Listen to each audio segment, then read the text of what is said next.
મહાભારતનું યુદ્ધ થયું એ પહેલાંની આ વાત છે.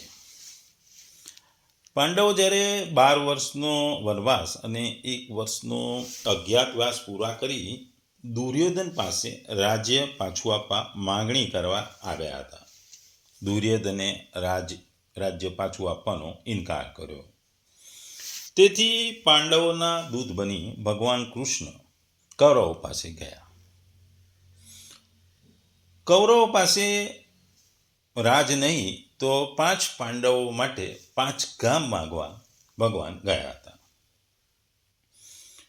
બાહ્ય શિષ્ટાચાર બતાવવા માટે દુર્યોધને તેમની સ્વાગતની ખૂબ જ તૈયારીઓ કરી હતી.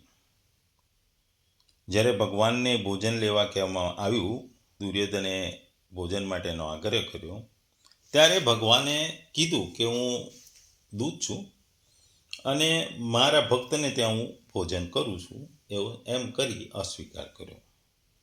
દુર્યોધને જ્યારે એમને કારણ પૂછ્યું તો કહ્યું કે જમવાનો 2 પ્રકારનું હોય છે. એક તો જ્યાં પ્રેમ હોય છે, ત્યાં પ્રેમથી જે મળે તેનો સ્વીકાર કરી ખૂબ પ્રસન્નતાથી જમી લેવું જોઈએ. અથવા જ્યારે ખૂબ જ ભૂખ લાગી હોય અને પ્રાણ નીકળી જાય એમ લાગે ત્યારે જે ભાવથી જે કંઈ પણ મળે તેનાથી ભૂખની પૂર્તિ કરવી પડે છે. અહીં બંને વાત નથી. પ્રેમ તો તમારામાં છે જ નહીં અને ભૂખથી હું મરી નથી રહ્યો, આમ કહી ભગવાને કોઈ પણ આમંત્રણ વગર એમણે નક્કી કર્યું કે એમના ભક્ત વિદુરને ત્યાં જઈ ભોજન કરીએ. એમણે જ્યારે આ વાત કહી એટલે પિતામહ ભીષ્મ, ગુરુ દ્રોણાચાર્ય, કૃપાચાર્ય વગેરે વડીલોએ ભગવાન કૃષ્ણને પોતાને ત્યાં ભોજન કરવા માટે આગ્રહ કર્યો કે અમારે ઘેર આવો. પરંતુ ભગવાન કોઈના ઘેરે ગયા નહીં અને તેઓ વિદુરના ઘરે ગયા.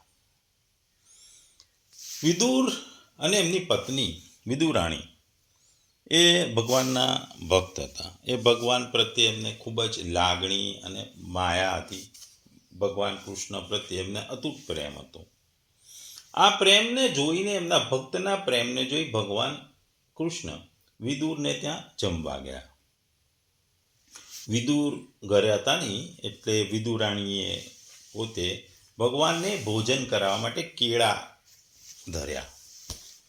વિદુરાણી કેળાની છાલ કાઢી અને કેળા ખવડાવવાની ઈચ્છા હતી, પણ એમણે ભગવાનને જોઈ એટલા ભાવ વિભોર થઈ ગયા કે એઓ કેળાની છાલ ઉખાડતા હતા તો કેળું નાખી દેતા હતા અને છાલ ભગવાનને જમાડતા હતા.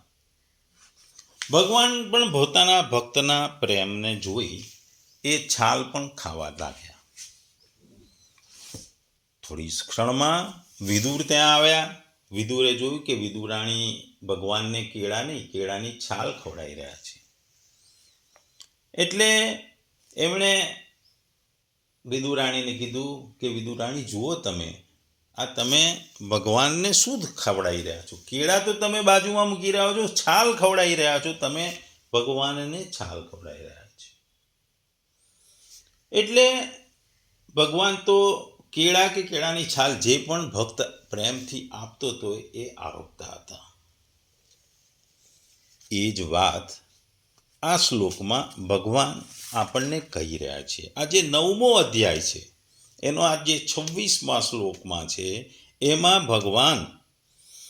ભગવાન પ્રેમપૂર્વક કે ભક્તિથી આપેલી કોઈ પણ વસ્તુનો સ્વીકાર કરે છે એ વાત અહીં કહેવામાં આવી છે. ભગવદ્ ગીતા અધ્યાય 9મો, શ્લોક એનો 26મો.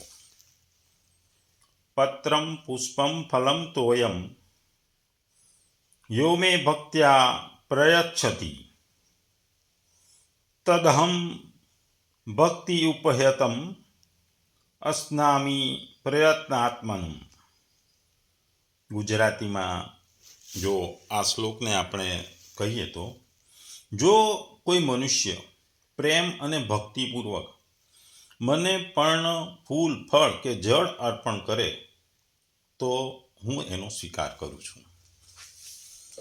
બીજા શબ્દોમાં અહીં કહીએ તો, જો કોઈ ભક્ત મને પ્રેમથી પત્ર, પુષ્પ, ફળ અને જળ વગેરે અર્પે છે એ શુદ્ધ બુદ્ધિના નિષ્કામ પ્રેમી ભક્તનું પ્રેમપૂર્વક અર્પેલું એ પત્ર પુષ્પ આદિ હું સગુણ રૂપે પ્રગટ થઈને ઘણા પ્રેમથી આરોગું છું.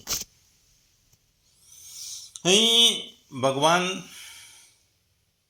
ભાવ દર્શાવે છે, એવું વસ્તુ દર્શાવે છે. યહ પદનો ઉપયોગ કરી કહે છે કે કોઈ પણ વ્યક્તિ હોય, કોઈ પણ વર્ણનો હોય, કોઈ આશ્રમનો હોય, કોઈ જ્ઞાતિનો હોય, કોઈ પણ મનુષ્ય એટલે કે મનુષ્ય મને પત્ર, પુષ્પ, ફળ, જળ વગેરે અર્પણ કરી શકે છે. મને આપવા માટે પકવાનો કે ભોગની જરૂર નથી. હું બળ, રૂપ, ધન, આયુ, જ્ઞાતિ, ગુણ, વિદ્યા વગેરેને કારણે મારી કોઈમાં ભેદ બુદ્ધિ નથી એટલું જરૂરી છે કે અર્પણ કરનારો ભાવ પ્રેમપૂર્વક હોવો જોઈએ અને મારો ભક્ત શુદ્ધ અને પ્રેમવાળો હોવો જોઈએ. અહીં ભગવાન બે વસ્તુની મહત્વતા રાખે છે. એક પ્રેમ અને મારો ભક્ત. પ્રેમથી આપેલું વસ્તુ, જો મારો ભક્ત મને પ્રેમથી આપે, કોઈ પણ વસ્તુ આપે, હું એનો સ્વીકાર કરું છું. એના ઉદાહરણ રૂપે ભગવાને 4 વસ્તુઓ કીધી છે: પત્ર, પુષ્પ, ફળ અને જળ. આપણે જોયું કે દેવતાઓ હોય છે. આ દેવતાઓને ઉપાસના કરવા માટે આપણે નિયમોનું પાલન કરવું પડે છે, વેદ વિધાન કરવા પડે છે, યજ્ઞો કરવા પડે છે, જે આગલા શ્લોકોમાં આપણે જોયું. અને અલ્ટિમેટ શું થાય છે કે જે યજ્ઞો, જે દેવતાઓ માટે જે કઠોર ઉપાસના કરી છે, એ છેલ્લે ભગવાનને જ અર્પણ હોય છે. પણ અહીં ભગવાન પોતાની ઉપાસના માટેની વસ્તુ કહે છે કે મારી ઉપાસનામાં કોઈ એવા અઘરા નિયમો નથી. ભગવાન પોતાની ઉપાસનામાં માત્ર પ્રેમ અને આત્મીયતાનું પ્રધાનતા આપે છે. એ કોઈ વસ્તુનું મહત્વ નથી આપતા. પકવાનો, સોના ચાંદી, સોના મોહર, એવી વસ્તુનું એમને કોઈ લોભ નથી. એ પોતાના ભક્ત પાસેથી ભક્ત હોવો જોઈએ અને પ્રેમથી આપતો હોવો જોઈએ, અને એને મારા પ્રત્યે આત્મીયતા હોય. અને જો એ પ્રેમથી, આત્મીયતાથી મને કંઈ પણ અર્પણ કરે, એટલે ભગવાન 4 વસ્તુઓના ઉદાહરણ આપે છે. ભગવાન કહે છે કે 4 વસ્તુઓ જે ગણાય છે એ તુચ્છ છે, જે સામાન્ય રીતે દરેક વ્યક્તિને મળે છે અને દરેક વ્યક્તિ એને પોષી શકે છે. છતાં આ વસ્તુઓ જો મને અર્પણ કરે, પણ એમાં જો એનો ભાવ વધારે સારો હોય, પ્રેમ હોય, આત્મીયતા હોય, તો હું આ વસ્તુઓનો પણ સ્વીકાર કરું છું મારા ભક્ત પાસેથી. ભગવાન 4 વસ્તુઓની કહે છે: પત્ર, પુષ્પ, ફલ અને તોયમ. ભક્ત અનાયાસે યથાસાધ્ય પ્રાપ્ત વસ્તુ પત્ર, પુષ્પ, ફળ, જળ જો એ ભક્તિભાવથી, પ્રેમપૂર્વક, આત્મીયતાથી અર્પણ કરે તો ભગવાન એને પ્રેમથી આરોગે છે. ઇતિહાસમાં આપણે ઘણા ઉદાહરણો જોયા છે. આપણે ખબર છે કે દ્રૌપદીએ પાસેથી પાંદડું લઈ ભગવાને ખાધું અને ત્રિલોકીઓને તૃપ્ત કરી દીધા હતા. ગજેન્દ્રએ સરોવરનું એક પુષ્પ ભગવાનને અર્પણ કરી નમસ્કાર કર્યા તો ભગવાને ગજેન્દ્રનો ઉદ્ધાર કરી દીધો હતો. સબરીએ જે ફળ આપ્યા, એઠા હતા છતાં પણ ભગવાન એટલા પ્રસન્ન થઈ ગયા. અને રતિદેવે જ્યારે ભગવાનને જળ પીવડાવ્યું તો એમને ભગવાનના સાક્ષાત દર્શન થઈ ગયા હતા. આ 4 ઇતિહાસમાં આપણે વાર્તાઓ સાંભળી છે ને આ 4 વસ્તુનું ભગવાન અહીં વર્ણન કરે છે અને 4 વસ્તુનો ઉલ્લેખ કરે છે.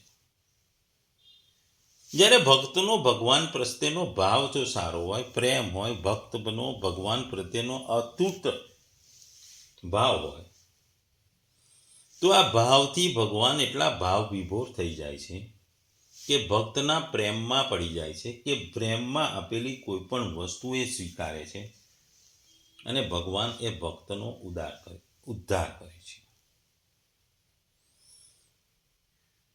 ભગવાન અહીં કહે છે કે હું પ્રેમપૂર્વક આપેલી કોઈ પણ વસ્તુનો સ્વીકાર પણ નથી કરતો, એટલું જ નહીં, હું એને ખાઈ પણ લઈ લઉં છું. અસુનામી.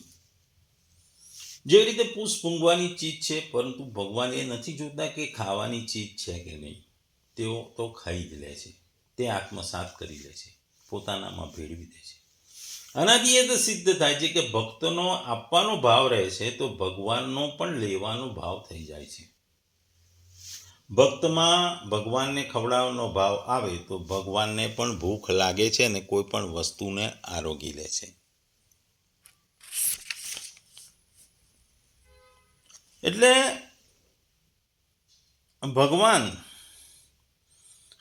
આપણને કોઈ પણ વસ્તુ આપીએ જો ભક્તિભાવથી, પ્રેમથી, તો એનો સ્વીકાર કરે છે. અહીં ભગવાન પદાર્થોનું મહત્વ નથી સમજાવતા, અહીં તેમના ભક્તના ભક્તિભાવનું, પ્રેમનું અને ભક્તની આત્મીયતાનું મહત્વ બતાવે છે. ખાલી મુખ્ય વસ્તુ છે કે અર્પણ કરવાનો ભાવ ભક્તિપૂર્વક અને પ્રેમપૂર્વક હોવો જોઈએ.